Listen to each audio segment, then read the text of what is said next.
CTS 두란노 성경교실 가족 여러분, 안녕하세요. 안녕하세요. 반갑습니다. 요한계시록 세 번째 시간으로 만나 뵙게 되었습니다. 오늘은 저희가 교회에 대한 이야기를 함께 나누려고 하는데요. 먼저 지난 시간에 우리가 1강과 2강에서 나누었던 이야기를 짧게 요약해서 좀 전해드리도록 하겠습니다. 우리가 요한계시록 1강과 2강 가운데 요한계시록이라는 책이 어떤 책인지에 대한 이야기를 좀 나눴어요. 요한계시록은 계시의 책이다. 그래서 무언가를 보여주는, 우리의 눈으로 볼 수 있도록 그런 계시의 책이다. 이런 이야기를 드렸고요. 또 한편으로는 이 요한계시록은 예언의 책이다. 그러니까 누군가의 귀에 들려주는 책이다. 이런 이야기를 드렸죠. 뿐만 아니라 요한계시록은 특정 대상에게 편지로 쓰여진 글입니다. 그래서 누군가가 읽어라라는 것을 목적으로 하는 그런 책이다라고 할 수 있습니다. 그런데 이 사도 요한이 요한계시록을 쓰면서 그럼 뭘 보여주고 싶고 뭘 들려주고 싶은 거냐? 그것은 우리가 살아가는 이 역사는 하나로 흘러가지만 역사를 바라보는 관점은 땅의 관점이 있고 하늘의 관점이 있다. 그런데 그 가운데 하늘의 관점을 보여주고 싶어하고 들려주고 싶은 거예요. 왜냐하면 우리는 땅에 살고 있기 때문에 땅의 관점에 익숙합니다. 그래서 이 땅의 관점으로 시간을 보고 또 우리의 삶을 해석하고 그렇게 인생을 계획하곤 한단 말이죠. 그런데 이 사도 요한은 우리에게는 보이지 않는 하늘의 차원이 있다라는 것을 들려주고 싶어 해요. 그래서 그것을 사도 요한은 예수 그리스도의 계시다 이렇게 이야기합니다. 그래서 예수님이 누구인지에 대한 이야기를 지난 시간에 우리가 짧게 살펴보았죠. 예수님은 인자와 같은 분 이렇게 소개가 됩니다. 이 구약 성경에 나오는 인자라는 이야기를 예수님에게 적용을 시켜서 사용하고 있는데, 인자라는 말은 이 에덴 동산에서 아담과 하와가 잃어버렸던 그 하나님의 형상으로 지음받은 그 모든 어떤 아름다운 모습을 회복시키시는 분을 인자라고 표현합니다. 그러니까 예수님께서는 십자가에 달려 돌아가신 패배자가 아니라 승리자이시고 능력이 있으신 분이고, 그래서 모든 사탄에게 빼앗겨버렸던 사람들의 아름다운 모습을 회복시키실 분, 그것을 인자라는 말로 이렇게 표현을 해 주었습니다. 자, 그럼 여러분, 이제 오늘 우리가 나누려고 하는 내용은, 그러면 이 무언가를 보여주고 또 무언가를 들려주고 또 누군가에게 편지를 써서 읽도록 하려고 하는데 그게 누구냐라는 거예요. 이 계시의 말씀, 예언의 말씀, 이 편지로 쓰여진 이 글을 누구에게 읽어라고 말하고 싶은 거냐? 그 내용이 오늘 우리가 함께 나누려는 내용입니다. 구체적으로는 요한계시록 2장과 3장의 내용을 우리가 함께 나누어 보려고 합니다. 먼저는요, 지난 시간에 나누었던 1장 19절과 20절의 말씀을 먼저 우리 함께 같이 한번 읽어보시겠습니다. 자, 1장 19절과 20절 우리 한 목소리로 읽어보시겠습니다. 시작. 그러므로 네가 본 것과 지금 있는 일과 장차 될 일을 기록하라. 네가 본 것은 내 오른손의 7별의 비밀과 또 7 금촛대라. 7 별은 7 교회의 사자요 7 촛대는 7 교회니라. 예수님께서 사도 요한에게 들려주시기를 지금 네가 본 것, 지금 있는 일과 장차 있게 될 일을 이제 누구에게 쓰라고 이야기하시냐면 7 금촛대 교회에게 쓰라라고 이야기를 하십니다. 교회를 향한 메시지를 지금 예수님께서 사도 요한에게 들려주고 계시는 거예요. 그러면 여러분, 여기서 우리가 이 교회에게 들려주고 있다라는 내용을 그냥 아무렇게나 넘겨짚을 수가 없습니다. 왜 요한계시록에 나와 있는 교회를 우리가 유심히 살펴보아야 되는가? 왜 요한계시록에 소개되고 있는 교회를 우리가 눈여겨봐야 되는가? 여기에 대해서 좀 생각을 좀 해볼 필요가 있습니다. 왜 예수님께서는 마지막에 필요한 성경의 마지막 말씀, 그러니까 창세기부터 시작해서 요한계시록에 이르는 이 성경 모든 말씀의 마지막 결론이 요한계시록인데, 이 요한계시록의 말씀을 누구에게 들려주기 원하시냐면 교회에게 들려주기 원하시는 거예요. 이건 여러분 달리 이야기하면 무슨 이야기냐면, 모든 성경이 다 그렇지만 특별히 요한계시록은 개인에게 골방에 들어가서 읽으라고 주신 책이 아니에요. 누군가에게 도서관에 가서 혼자 읽으라고 준 책이 아니라는 이야기입니다. 무려 7개의 교회의 성도들에게 돌아가면서 회람서신으로 읽어라, 함께 읽어라, 교회를 향해 주신 책이라는 이야기입니다. 왜 그럴까? 두 가지를 말씀드리고 싶어요. 첫째는 지금 이 계시의 말씀, 예언의 말씀을 교회에게 주시는 이유는 이 교회가 공동체이기 때문입니다. 그래서 이 계시의 말씀, 예언의 말씀, 요한계시록이라고 하는 책은 개인에게 자기 개인의 영성을 위해서 주어진 책이 아니라 교회라고 하는 공동체에게 주어진 책이다라는 것이 아주 중요합니다. 키프리아누스라는 카르타고의 교부가 있었습니다. 이분은 어떤 이야기까지 했냐면 하나님을 아버지라고 부르는 자는 교회를 어머니로 생각해야 한다, 이런 이야기를 했어요. 우리가 하나님을 아빠, 아버지라고 부르잖아요. 그러면 교회를 뭐라고 생각하라는 겁니까? 어머니로 생각하라는 거예요. 심지어 이 키프리아누스는 뭐라고까지 이야기하냐면 교회 바깥에는 구원이 없다라고 이야기합니다. 이것은 교회에 대한 어떤 권위를 강조하기 위한 것이 아니에요. 교회에만 구원이 있다고 교회로 억지로 끌어들이기 위한 협박이 아닙니다. 그럼 이건 뭐냐면 우리가 마치 어린 아이가 혼자서는 성장을 할 수가 없고 성숙할 수가 없고 부모의 어떤 돌봄, 특별히 엄마의 그 돌봄 가운데 건강하게 자라가지 않습니까? 마치 그것처럼 하나님의 자녀로 부름받은 한 사람 한 사람의 성도들은 혼자서 이게 믿음이 성장하는 게 아니더라는 거죠. 그래서 뭐가 필요하냐면 어머니 역할을 해주는 교회가 필요한 거예요. 이 공동체가 필요하다라는 말입니다. 그래서 우리는 어린아이가 성장을 할 때 여러 가지 다양한 공동체가 있잖아요. 뭐 가족도 있고 또 학교에 가기도 하고 또 뭐 군대를 가는 남성들도 있죠. 또 회사에서 우리가 함께 생활을 하기도 합니다. 이런 단체 생활, 공동체 생활을 통해서 사회성을 기르는 것처럼 모든 성도들은 하나님의 자녀로 부름을 받아서 교회라고 하는 공동체를 통해 하나님의 가족됨을 경험하는 거예요. 그래서 지금 이 요한계시록이라고 하는 책은 개인에게 골방에 들어가서 읽어라, 개인의 영성을 위한 책이 아니라 공동체적인 영성을 강조하고 보여주는 책입니다. 그런데 안타깝게도 지금 우리가 살고 있는 시대는 이 교회라고 하는 공동체에 대해서 별로 그렇게 중요하게 생각하지 않는 것 같아요. 그러니까 교회라고 하는 것에 대해서 사람들이 많이 좀 꺼려하는 그런 어떤 시대적인 문화가 팽배하다라고 할 수 있습니다. 서구권에서는 이런 분위기를 뭐라고 부르냐면 SBNR이라고 부릅니다. 이것은 영어의 Spiritual but not Religious라는 말의 약자예요. 이를테면 수많은 이 북미 또는 유럽에 있는 서구권의 이 어떤 그 선진국의 사람들이 가만히 보니까 영적인 것에는 관심이 있어요. 그러나 교회와 같은 제도화된 종교 기관에 들어가는 것을 싫어하는 겁니다. 그냥 나 혼자서 신앙생활 하고 싶은 거예요. 나 혼자서 개인의 영성을 키우고 싶은 거예요. 이런 식의 관심이 사람들에게 점점 팽배해지고 있는 겁니다. 왜 이런 SBNR이라고 자기 스스로를 치부하는 사람들이 많이 생기는 걸까?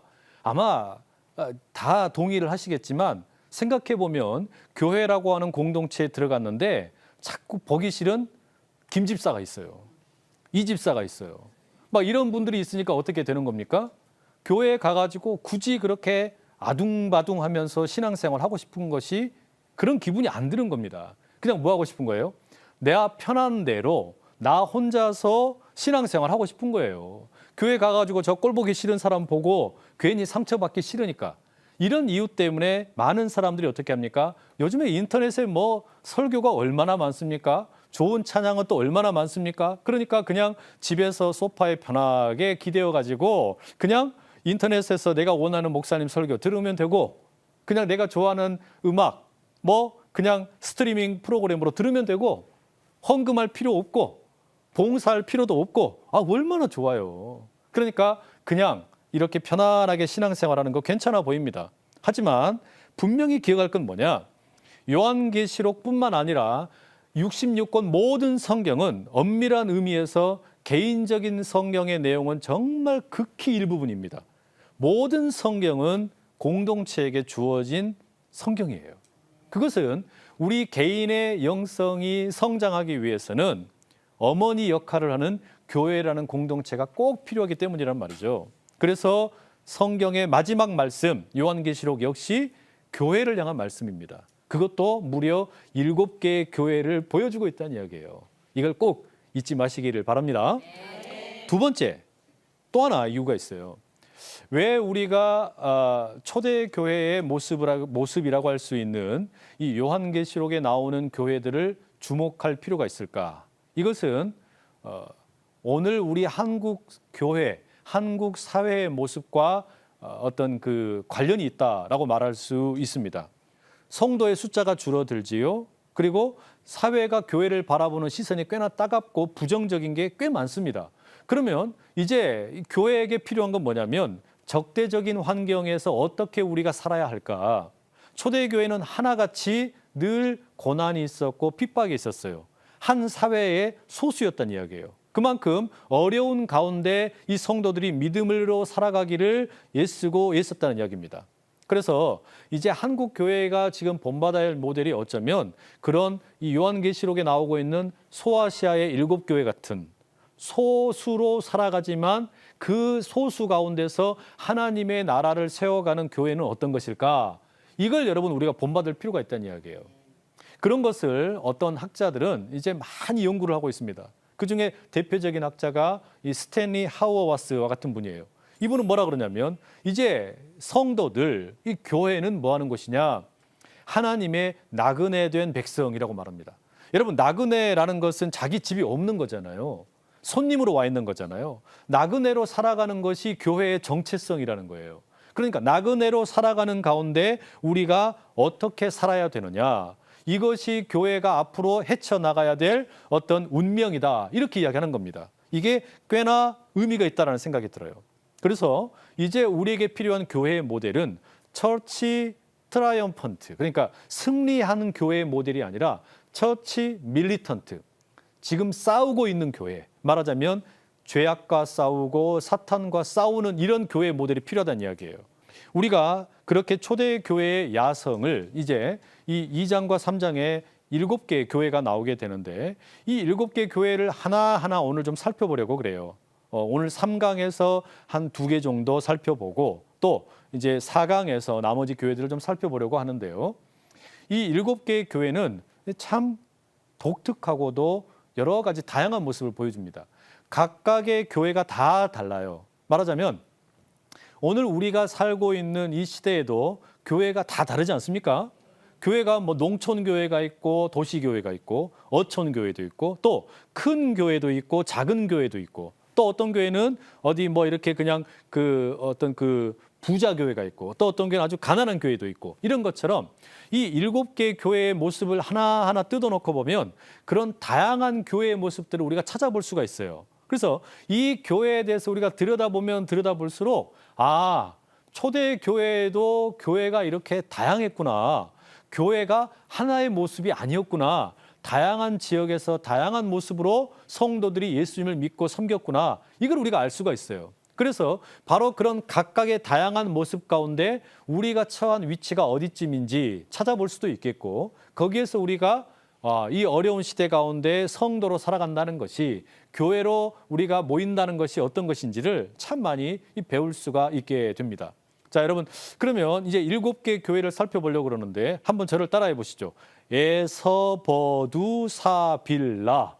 에서버두사빌라. 네, 이게 교회 7개 교회의 앞 글자만 따서 읽은 거예요. 그러니까 첫 번째 교회가 뭐겠어요? 에베소 교회입니다. 그런데 이 교회들에 대해서 먼저 가장 간단하게 위치를 좀 말씀을 드려야 될 것 같아요. 여기 소아시아라고 일컬어지는 요한계시록에 나오는 7개 교회는 오늘날의 터키 지역에 해당하는 교회들입니다. 근데 이 터키 지역 가운데서도 해안가 쪽에 붙어 있는 교회가 한 3개가 있고요. 내륙 쪽으로 들어와 있는 교회가 한 4개 정도 있어요. 그럼 총 7개가 되죠? 근데 이 교회 위치를 제가 이렇게 그 모습을 설명을 드릴게요. 여러분 우리가 집에서 사용하는 여러분 손목에 차고 있는 시계 있죠? 그 시계를 한번 딱 생각을 해보실 때 위에가 12시고 제일 아래가 6시죠? 그러면 이제 6시에서 12시 방향으로 가는 쪽, 이쪽을 해안이라고 생각을 해보세요. 그러니까 그쪽이 바닷가 쪽입니다. 그리고 이제 1시에서 6시 쪽, 이쪽은 이제 내륙 지역이에요. 그래서 어떻게 생각하시면 되냐면 7시 방향이 에베소 교회입니다. 7시 방향이. 9시 방향이 서머나 교회예요. 그리고 11시 방향이 버가모 교회예요. 그 다음에 네 번째가 뭐죠? 두아디라 교회가 대략 1시 방향쯤 돼요. 그 다음에 이제 사대 교회가 이제 한 3시쯤 되는 겁니다. 그리고 빌라델비아 교회와 라오디아 교회가 나오죠. 이 교회들이 이제 4시와 5시쯤 이 정도 된다라고 생각을 하시면 돼요. 그러면 쉽게 그 교회의 위치가 어떻게 그려져 있구나라는 게 짐작이 되시죠? 그래서 에베소 교회부터 시작을 해서 시계 방향으로 이렇게 그림을 그려보실 수가 있어요. 그러면 에베소 교회가 가장 서쪽에 있다는 이야기죠. 서쪽 제일 아래에 있습니다. 그리고 에베소 교회에서 위로 올라가면 뭐가 있어요? 서머나 교회가 있는 거예요. 거기도 해안가입니다. 그 다음에 거기서 더 위로 올라가면 뭐가 있는 거예요? 버가모 교회가 있어요. 그리고 거기서 이제 내륙으로 들어가면 위쪽에가 두아디라 교회. 거기서 내려오면 두아디라 다음에 뭐죠? 사대 교회. 그 다음에 밑에 빌라델비아, 라오디게아. 이런 식으로 교회의 위치를 여러분 머릿속에 이제 기억을 하시면서 이 7개의 교회에 대한 이야기를 우리가 나누시면 아마 좀 도움이 되지 않을까라는 생각이 들어요. 기억하기 쉬우시죠? 네. 예. 이제 이 정도로 제가 연구를 많이 했어요. 이거 어떻게 설명을 드릴까? 자, 그럼 여러분 이제 에베소 교회에 대한 내용부터 좀 설명을 드리려고 그러는데 이 교회들에 대한 이 내용을 보면 가만히 보면 여러분 이 교회에 대한 이야기는 앞서 말씀드린 것처럼 땅에 있는 교회들에 대한 이야기죠. 그러니까 지금 여러분 이 요한계시록의 말씀은 하나의 시간이 흘러가는데 그 시간의 어떤 그 해석, 시간에 대해서 우리가 어떻게 이해할 것인가라는 것을 땅의 관점과 하늘의 관점을 같이 보여준다 그랬잖아요. 그래서 요한계시록의 특징이 앞서 1강과 2강에서 말씀드렸던 것처럼 하늘의 이야기와 땅의 이야기가 왔다 갔다 이렇게 합니다. 그러면 제가 이런 질문 한번 드려볼게요. 2장과 3장의 이 7개의 교회에 대한 이야기는 하늘의 이야기일까요? 땅의 이야기일까요? 당연히 땅의 이야기겠죠. 왜요? 교회는 지금 하늘에 있는 교회입니까? 땅에 있는 교회입니까? 땅에 있는 교회예요. 그러니까 우리가 마주하고 있는 현실 속에 있는 교회에 대한 이야기를 지금 이 요한계시록의 2장과 3장에 담아내고 있는 겁니다. 사실 여러분, 이 요한계시록 그러면 앞으로 일어날 일, 뭔가 우리가 잘 모르는 일이 펼쳐지는 것을 보여주는 거, 감추어진 것을 보여주는 거, 이런 생각이 드니까 굳이 교회에 대한 이야기 할 필요 있을까? 이런 생각 들어요. 교회에 대한 이야기 하지 말고 그냥 하늘의 이야기만 많이 해주면 안 되나? 하늘에 어떤 일이 펼쳐질 것인지, 앞으로 무슨 일이 있을 것인지 감춰진 것만 보여주면 되는 거 아닌가? 그런데 앞서 말씀드렸던 것처럼 요한계시록의 저자인 사도 요한은 그렇게 이야기하고 싶지가 않은 거예요. 그럼 어떻게 하고 싶은 거냐? 이 요한의 관심은 단지 어떤 뭔가 감추어진 것을 보여주는데 거기에 목적이 있는 게 아니라 땅에 있는 교회를 구성하는 성도들, 이 성도들을 위로하고 권면하는 데가 진짜 목적이 있는 겁니다. 이게 목적이다 보니까 어때요? 이 교회에 대한 이야기가 너무너무 중요한 거예요. 그래서 교회에 대한 이야기를 들려주고 각각의 교회가 어떤 어려움이 있었고 문제가 있었는지, 그런 교회를 향해서 하나님께서는 어떻게 이야기를 들려주시는지, 예수님께서 어떤 모습으로 이들 가운데 위로를 주시는지, 또 어떤 모습으로 이들 가운데 어떤 동기를 부여하시는지, 약속을 주시는지, 이런 이야기를 쫙 설명을 해주는 겁니다. 자, 그래서 에베소 교회부터 시작되는 이 땅에 있는 교회들에 대한 이야기는 어떤 그 정해진 패턴이 있습니다. 어떤 패턴이 있냐면 제일 먼저 나오는 것은 뭐냐면요, 이 각각의 교회를 향하여 말씀하시는 분이 누구인가, 이걸 먼저 보여줘요.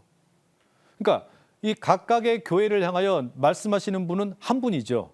누구이십니까? 예수님이신 거예요. 그러니까 예수님이 각각의 교회, 에베소 교회부터 시작해서 라오디게아 교회까지 말씀을 하시는데 그 예수님의 모습이 각각 다르게 나옵니다. 에베소 교회에 말씀하시는 예수님의 모습이 다르고 라오디게아를 향하여 말씀하시는 예수님의 모습이 다르게 나와요. 근데 왜 이렇게 다르게 이야기하냐? 다른 분이라는 이야기가 아니라 동일한 예수님이에요. 그런데 그 예수님 가운데 다양한 성품이 있고 예수님의 다양한 능력이 있잖아요. 그것을 각각의 교회에 딱 맞는 모습으로 보여주는 겁니다. 아, 지금 이 교회는 이런 문제가 있구나. 그러니 이런 예수님의 모습을 보여줘야지. 이렇게 이야기하는 거예요. 그러니까 여러분, 우리가 신앙생활하다가 때때로 병이 들었을 때, 내가 병 들었을 때 내가 사모하는 예수님 어떤 분이세요? 치료하시는 예수님을 원하는 거잖아요. 또 내가 지금 간절히 기도하고 있을 때 내가 기대하는 예수님 어떤 분이세요? 응답하시는 예수님이에요. 내가 뭔가 지금 준비가 안 돼 있어요. 뭔가 모자란 게 많아요. 그럴 때는 내가 원하는 예수님 어떤 분이세요?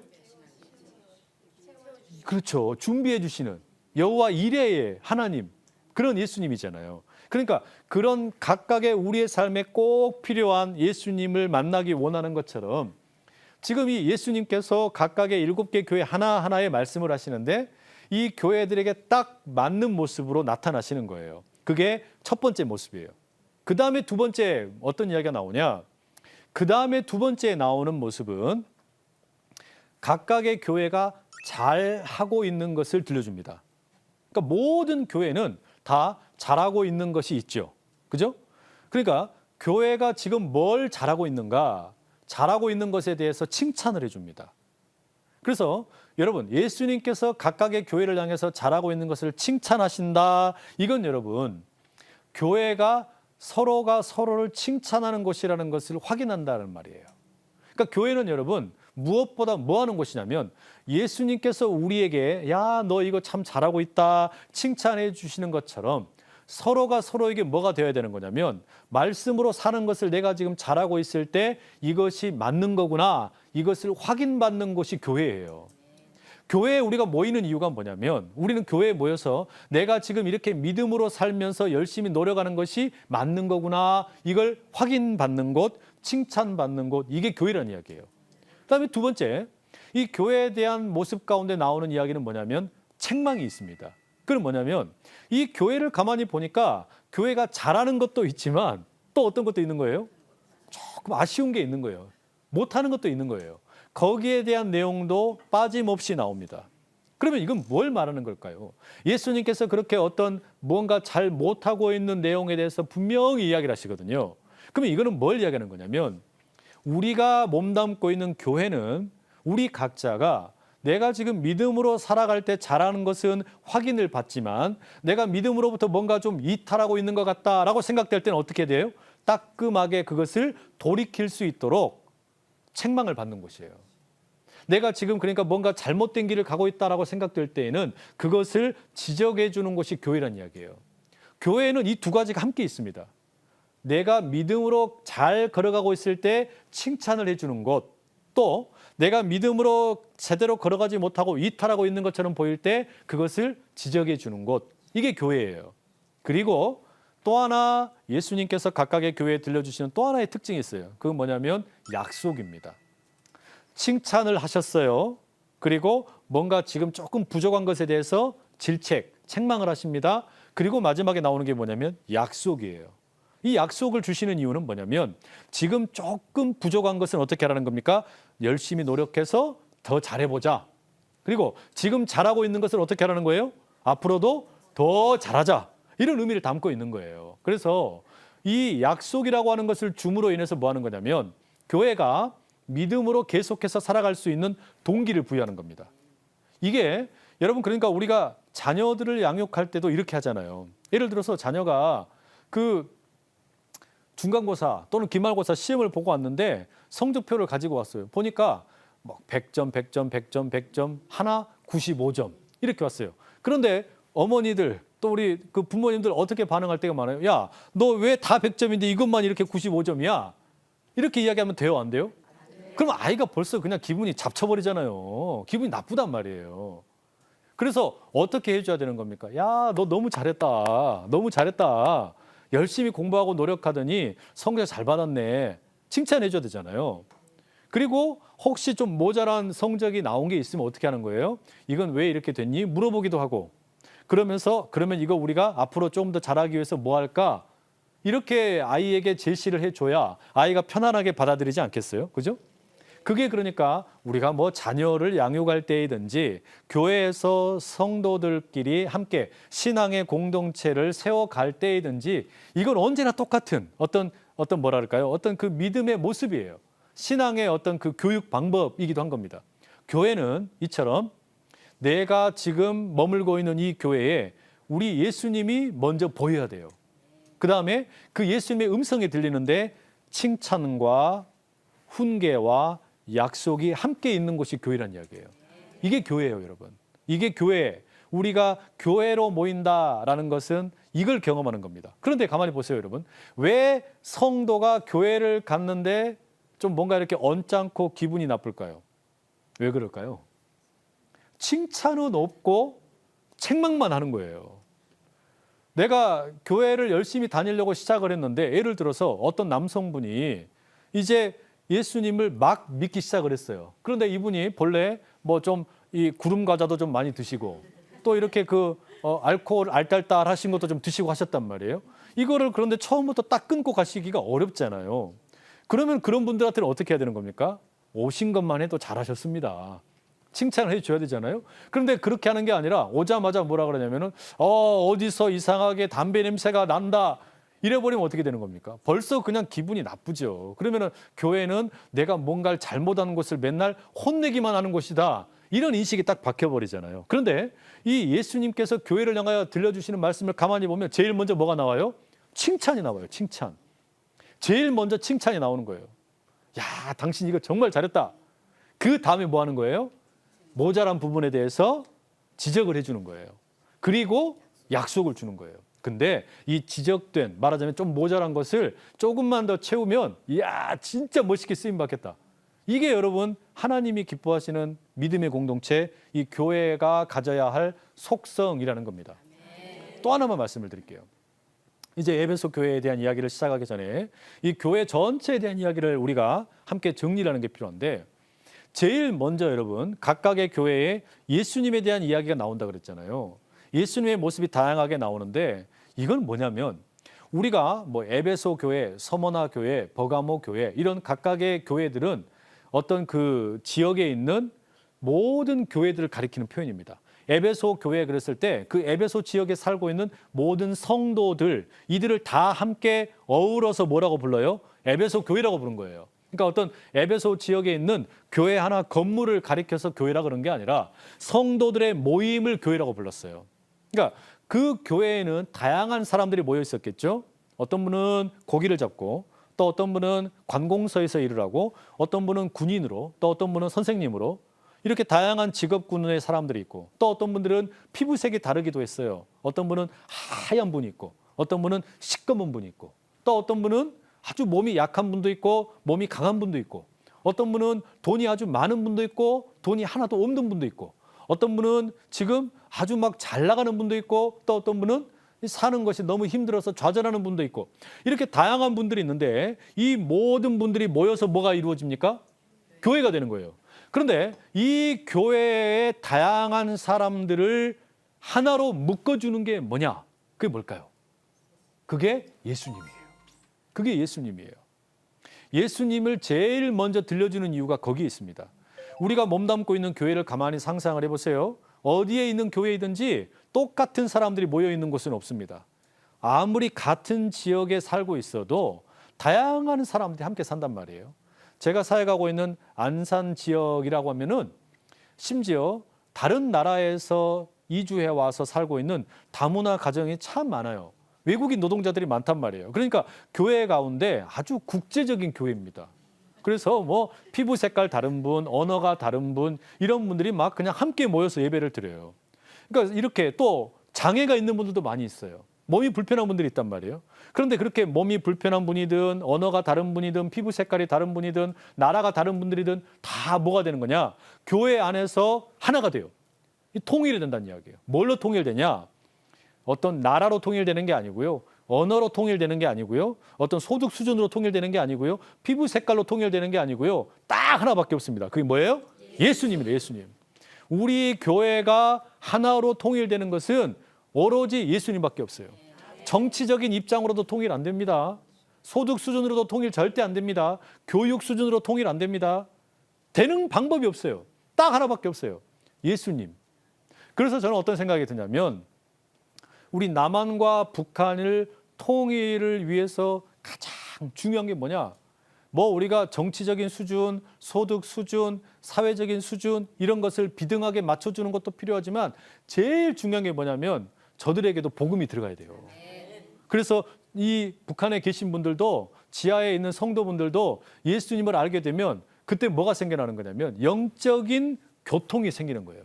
성도의 교제를 믿는다 그러잖아요. 사도신경의 고백이 그거 아닙니까? 그래서 그 성도의 교통, 이게 영적인 통일을 가져와요.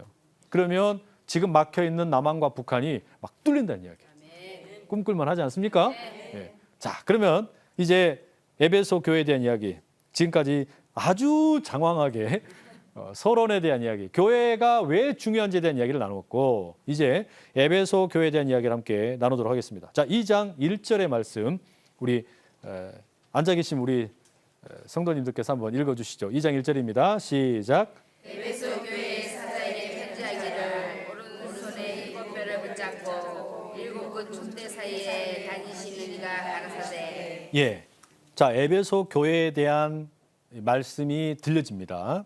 첫 번째 교회이죠. 이 에베소 교회에 대한 이야기에서 가장 먼저 뭐가 언급이 됩니까? 예수님에 대한 모습이 제일 먼저 나오죠. 앞서 말씀드린 것처럼 예수님을 뭐라고 이야기하냐면 오른손에 일곱 벼를 붙들고 계세요. 그런데 그 예수님께서 일곱 금촛대 사이를 거닐고 계신데요. 여러분 일곱 금촛대 그러면 우리가 1장 20절에서 이미 살펴보았던 것처럼 교회를 가리키는 겁니다. 그러니까 일곱 금촛대 그러면 그건 여러분 일곱 교회, 소아시아에 있는 일곱 교회, 나아가서는 이 땅에 있는 모든 교회를 가리키는 표현이에요. 그 일곱 개의 교회 사이를 이렇게 다니고 계신데요. 근데 여러분 교회라는 게 건물입니까? 사람입니까? 교회가 건물이에요? 사람이에요? 사람이에요. 성도의 모임이 교회예요. 건물이 교회가 아니라 성도의 모임이 교회인데 바로 그 교회는 그러면 성도 한 사람 한 사람을 가리키는 표현이에요. 여기 앉아 계신 분들 그리고 저와 이렇게 함께 바로 저희들 사이를 예수님께서 거닐고 계신다는 거예요. 마치 이렇게 룰루룰루 룰루룰루 이렇게 하시면서 네? 상상이 되세요? 그렇게 예수님이 우리 사이를 거닐으시는 거예요. 그러면서 오른손에 일곱 벼를 들고 계세요. 이 일곱 별은 뭐였어요? 앞에 보시면 이 1장 20절에 일곱 별을 가리켜서 일곱 교회의 사자, 일곱 교회를 향하여 보내는 천사 뭐 이렇게 표현이 됩니다. 그러니까 일곱 교회를 향하여 예수님은 그렇게 뗄래야 뗄 수 없는 분으로 늘 함께 하시는 분이에요. 마치 요한복음 1장 14절에 말씀이 육신이 되어 우리 가운데 거하심에 이것처럼 예수님께서는 지금 일곱 교회 사이를 날마다 거닐고 계세요. 그 예수님께서 뭐 하시냐? 에베소 교회를 향해서 말씀하시는 거예요. 자, 뭐라고 말씀하시는가 한번 보시죠. 1장 2절 한번 같이 읽어보실게요. 시작. 내가 네 행위와 수고와 네 인내를 알고 또 악한 자들을 용납하지 아니한 것과 자칭 사도라 하되 아닌 자들을 시험하여 그의 거짓된 것을 네가 드러낸 것과. 자, 에베소 교회는 사실 그 에베소라는 도시를 먼저 우리가 좀 이해를 해야 되는데요. 이 도시는 그 소아시아 말씀드렸던 그 이 동그라미 시계에서 지금 7시 방향 해안가에 있는 가장 큰 항구 도시였어요. 그러니까 바닷가에 있는 도시입니다. 인구가 20만에서 한 25만 정도 그렇게 살고 있는 꽤 큰 도시였습니다. 그리고 이 도시에는 이 터키 지역, 지금의 터키 지역에 가장 먼저 이 어떤 그 로마 총독부가 들어와 가지고 그 지역 전체를 관할하던 곳이었어요. 그러니까 예를 들면 뭐 경기도로 이야기한다면 경기도청이 있는 곳이다. 뭐 이렇게 이해를 하시면 아마 될 것 같아요. 그런데 이렇게 20만에서 25만 정도의 인구가 지금 우리가 생각하기에는 별거 아닌 것 같지만 당시에 로마 전체, 그 로마 제국 전체로 봤을 때 도시의 규모가 얼마나 되냐면 세 번째로 큰 도시였어요. 엄청나게 큰 도시죠. 그러니까 이렇게 큰 도시 가운데 이게 사람들이 많이 사는 가운데 우상이 많았습니다. 예를 들면 뭐 아르테미스 신전, 뭐 율리우스 카이사르 이 로마의 황제를 숭배하는 황제를 신으로 섬기는 그런 어떤 신전 이런 것들이 많이 있었어요. 에베소라고 하는 도시는 사도 이 신약 성경에서도 에베소서라는 성경책이 있죠. 거기에서 이 사도 바울이 한 3년 정도 사역을 하기도 했었습니다. 그런데 이 에베소 교회에 대한 그 어떤 말씀을 보게 되면 이 교회는 너의 행위, 수고와 인내를 내가 안다 이렇게 말씀하고 계세요. 그러니까 이렇게 어떤 그 항구 도시에서 무역도 활발하고요, 사람들도 많고요, 어떤 그 권력자들도 있고요, 우상도 있고요. 이런 가운데 사람들이 그렇게 많이 살고 있는 대도시에 있는 교회인데 오늘로 치면은 그러니까 서울에 있는 교회와 같은 이런 어떤 도시에 있는 큰 어떤 그런 도시에 있는 교회예요. 그런데 이 교회는 어떤 모습이냐? 너의 행위, 그러니까 수고와 인내를 내가 안다 이렇게 얘기합니다. 너의 수고와 인내. 여러분 이게 뭡니까? 칭찬이에요. 제일 먼저 칭찬한다 그랬잖아요. 그러니까 이 에베소 교회는 수고를 많이 했어요. 또 인내를 하는 교회였습니다. 어떤 수고를 한 겁니까? 복음으로 살기 위해서 수고를 한 겁니다. 복음을 증거하는 땀과 또 눈물을 흘렸다는 이야기입니다. 동시에 인내를 했어요. 인내라는 것은 여러분 어떤 거예요? 인내는 누군가가 나를 괴롭힐 때, 누군가가 나를 핍박할 때 견디는 힘 아닙니까? 그러니까 이 에베소 교회는 복음을 증거하기 위해서 땀을 많이 흘렸고 동시에 누군가가 핍박을 하는데 대표적으로 그 어떤 로마의 핍박 이런 것을 견뎌내는 인내를 잘했던 교회예요. 이거 칭찬할 만하겠죠? 칭찬할 만한 교회잖아요. 그런데 이렇게 이 칭찬할 만한 교회에 대해서 또 뭐라고 이야기하냐면 2절에 보니까 악한 자들을 용납하지 않았다 이렇게 표현합니다. 그러니까 수고도 잘했고요. 인내를 하는데 그 가운데 악한 자들을 용납하지 않았다. 그러면서 부연 설명하기를 자칭 사도라 하는 사람들을 배격했다 이렇게 이야기합니다. 이건 무슨 이야기냐면 거짓된 복음을 가르치는 사람들을 다 물리쳤다는 이야기예요. 그러니까 거짓된 복음을 가르치는 사람들과 맞서서 싸워서 이겼다는 이야기예요. 이거 여러분 잘한 겁니까? 못한 겁니까? 잘한 일이죠. 특히 초대 교회에는 이런 어떤 거짓 사도들의 문제가 꽤 많았어요. 그러니까 복음이 왜곡되게 전달되도록 그것을 복음을 왜곡시키는 거짓 사도들이 꽤 많았는데 에베소 교회는 이걸 정말 잘한 겁니다. 물리친 거예요. 수고도 하고 인내하면서 거짓된 가르침에 대해서는 단호하게 배격을 한 겁니다. 오늘날에도 우리가 살아가는 이 어떤 그 우리 사회에서 이 교회가 그냥 깨끗하게 존재하지를 못하죠. 거짓된 가르침을 이렇게 설파하는 그런 다양한 이단들도 있고 어떤 그런 흐름들도 있어요. 이걸 어떻게 했다는 거예요? 단호하게 물리쳤다는 거예요. 그런데 이렇게 그런 어떤 거짓된 가르침들을 물리치면서 로마의 문화에 어떤 그렇게 적응하지 아니하고 그것을 이기면서 사는데 문제가 있었습니다. 이게 무슨 문제가 있었냐? 4절을 봐보세요. 우리 4절 한번 같이 읽어보실게요. 시작. 그러나 너를 책망할 것이 있나니 너의 처음 사랑을 버렸느니라. 처음 사랑을 버렸다. 이게 뭐예요, 여러분? 지금 뭔가 모자란 부분이 있는 겁니다. 저는 여러분 이게 어떤 생각이 들었냐면 왜 이 에베소 교회가 사랑이 메말라 버렸을까? 왜 그랬을까요? 열심히 싸우다 보니까 그래요. 분명히 이것은 선한 싸움이죠. 그러니까 거짓된 가르침을 이기기 위해서 열심히 싸우는데 그러다 보니까 무슨 일이 생기는 거냐면 나쁜 자들과 대항해서 싸우다 보니까 나도 어떻게 되는 거예요? 그 나쁜 자들과 대항해서 폭력을 쓰기도 하고 때로 그렇게 어떤 저들을 막기 위해서 하다 보니까 나도 모르게 나쁜 자들을 닮아갈 때가 있게 돼요. 그러다 보니까 어떻게 되는 겁니까? 자연스럽게 사랑이 말라져 버려요.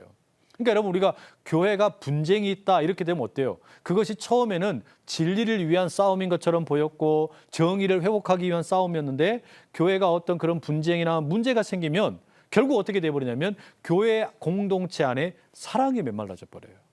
지금 에베소 교회는 그걸 보여주는 거예요. 그래서 이 사랑이 메말라 버리는 이런 교회를 향해서 들려주는 이야기가 뭡니까? 5절 이하에 보면 회개해라. 처음 행위를 회복해라. 이건 뭐겠습니까? 처음 행위라는 게 다른 게 아니에요. 첫사랑을 회복하라는 이야기예요. 그러니까 진리를 지키기 위해서 열심히 싸운 거 잘했다. 수고한 것도 했다. 잘한다. 인내했던 것도 내가 잘한다. 그런데 너무 안타깝게도 너에게 사랑이 없구나. 이걸 지금 이 예수님께서 안타깝게 여기시는 거예요. 그 머신건 프리처라는 영화가 있습니다. 이 영화 어떤 영화냐면 본래 그 마약에 심취해가지고 폭력을 쓰고 그러면서 이 막 그냥 감옥을 들락 날아가던 맞아 어떤 그 별로 그렇게 건강하게 살지 못하던 어떤 한 사람이 있었어요. 근데 이 사람이 감옥에서 나와가지고 우연치 않게 아내를 통해 가지고 교회를 나가게 됐어요. 그러니까 믿음이 생긴 겁니다. 세례를 받았습니다. 그리고 교회에 누가 오셨냐면 아프리카에 이 선교를 나가셨던 분이 오셔가지고 간증을 하시는 거예요. 이것을 보고서 자기가 뿅 가가지고 어떻게 하시냐면 나도 아프리카에 한번 가보고 싶다. 그래가지고 우간다, 수단 지역을 갑니다. 거기에 가서 이분이 현실을 보니까 이 그 어떤 그 반군 세력들이 이 무자비하게 무고한 사람들을 죽이고 그리고 남겨진 고아들이 있는데 고아들마저도 다 죽이는 거예요. 이게 너무나 안타까워서 이분이 미국에 돌아간 다음에 결심을 합니다. 내가 저 가장 어려운 땅에 가가지고 고아원을 짓겠다. 고아원을 지어요. 자기 재산을 막 털어넣고 이렇게 해서 그래가지고 얼마나 멋진 선교사가 된단 말이죠. 그런데 이렇게 선교사로 살다 보니까 무슨 일이 생기냐면 나쁜 사람들은 여전히 기세등등한 거예요. 그래서 선교하는데 어떻게 하냐? 머신건, 총을 들고 싸우기 시작하는 거예요. 내가 저들을 다 죽여야 되겠다. 싸우는 겁니다. 그러다 보니까 어떻게 되는 거예요? 이 사람 자기도 어떻게 되는 거예요? 폭력에 점점 다시 노출이 되는 겁니다. 물들어 버리는 거예요. 그래가지고 어떻게 하냐? 내가 지금 선한 일을 하고 있으니까 미국에 가서 자기 동네 사람들에게 나를 좀 후원해달라. 후원을 안 해줘요. 막 화를 냅니다. 그리고 자기 가족들에게도 화를 내요. 돌아와가지고 아프리카에서 자기가 돌보는 이 고아들에게도 막 화를 낸 겁니다. 자기 소중한 사람들에게 화를 내는 거예요. 그렇게 해서 왜 내가 이럴까 이렇게 낙심하고 있을 때 한 어린 아이가 찾아와요. 그리고서 이 선교사님에게 뭐라고 이야기하냐? 우리 마음을 증오로 채우면 안 돼요. 그것은 저 사람들에게 우리가 지는 거예요. 이렇게 이야기하는 거예요. 그 이야기를 이렇게 들려주는데 얼마나 이게 감동이 됐는지 몰라요. 여러분, 지금 이 에베소 교회 여러 가지로 참 잘하는 교회였어요. 수고도 했고 인내도 했어요. 그런데 그러다 보니까 너무 싸우다 보니까 열심히 싸우다 보니까 안에 내면의 사랑이 말라버렸어요. 그것을 다시 회복하라라는 메시지가 오늘 주어지고 있는 겁니다. 이렇게 칭찬과 훈계 그리고 약속, 어떤 약속을 주시냐? 그 회복하라는 것과 함께 뭐라고 말씀하시냐면 우리가 7절 말씀을 보시면 이런 표현이 있습니다. 귀 있는 자는 성령이 교회들에게 하시는 말씀을 들을지어다. 이기는 그에게는 내가 하나님의 낙원에 있는 생명나무의 열매를 주어 먹게 하리라. 이게 약속이에요. 끝까지 그렇게 수고와 인내로 견디면서 사랑으로 살아가게 되면 생명나무의 열매를 먹게 될 것이다. 이런 은혜가 에베소 교회 가운데 주어졌단 말이죠. 바라기는 오늘 우리에게도 이런 아름다운 칭찬과 돌이켜야 될 것에 대한 책망과 또 약속을 받아서 힘있게 교회로 서가는 우리 모두 될 수 있기를 축복합니다. 3강 여기서 마치겠습니다. 감사합니다.